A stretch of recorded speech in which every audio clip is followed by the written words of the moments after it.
Town Temecula, where the past meets the present and the ghosts walk the streets.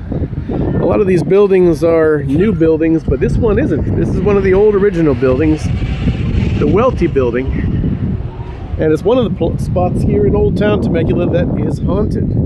This building is featured on the local ghost tour that Dale Garcia does, and a lot of other local amateur ghost hunters as well come here because it's got a reputation for being haunted. It's one of the oldest original buildings here in Old Town Temecula, the Welty building.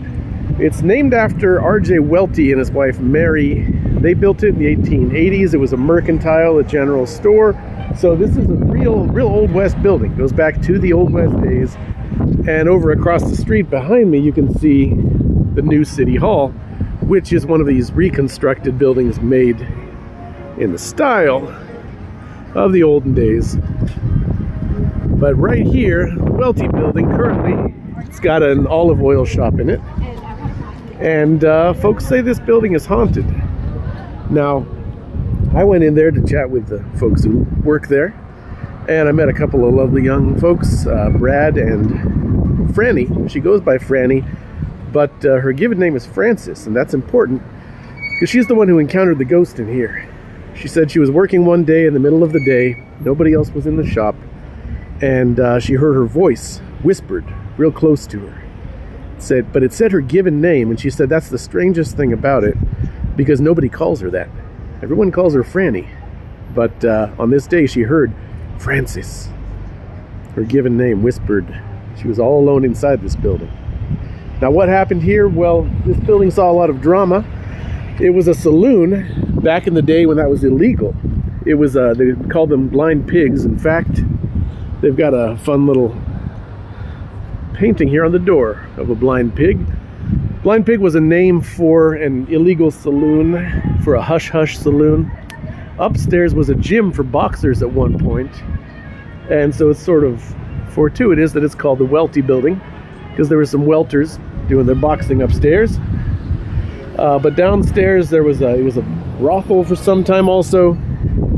It was a brothel and a saloon, a blind pig saloon during the Prohibition days. Now just down the street was the old immigration office, customs office, and they positioned that there because they were checking for liquor coming up from Mexico.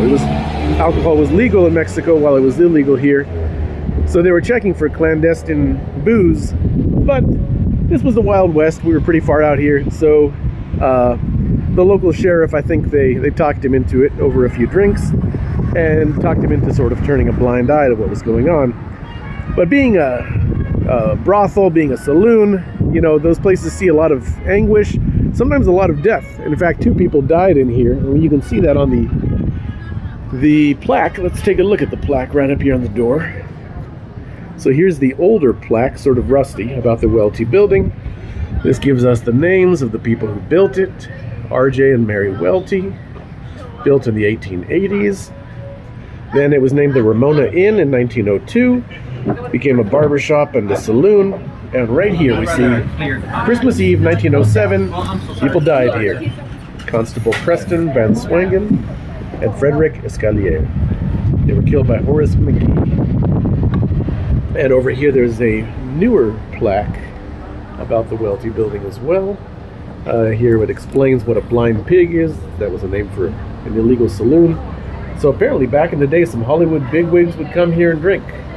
Buster Keaton, Fatty Arbuckle, people would come. Let's take a quick look inside. Here's the interior of they sell really delicious olive oil. And I feel like I should plug this Temecula olive oil company. It was really good. I've tried several of their selections.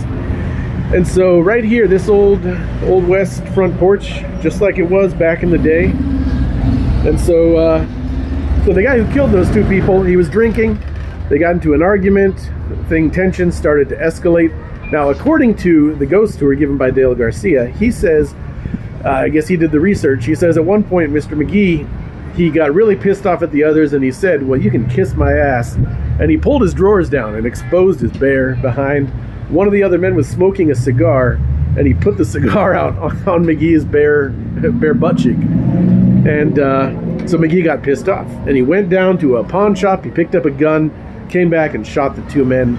And a lynch mob formed. People were dragging him through the streets. They had a hangman's noose ready. The sheriff had to rescue him, take him to Riverside so he could stand a fair trial rather than that mob justice. And so that's the kind of violence that happened here. And people say violence and tragedy, it has a way of imprinting onto a place. And this is one of those places.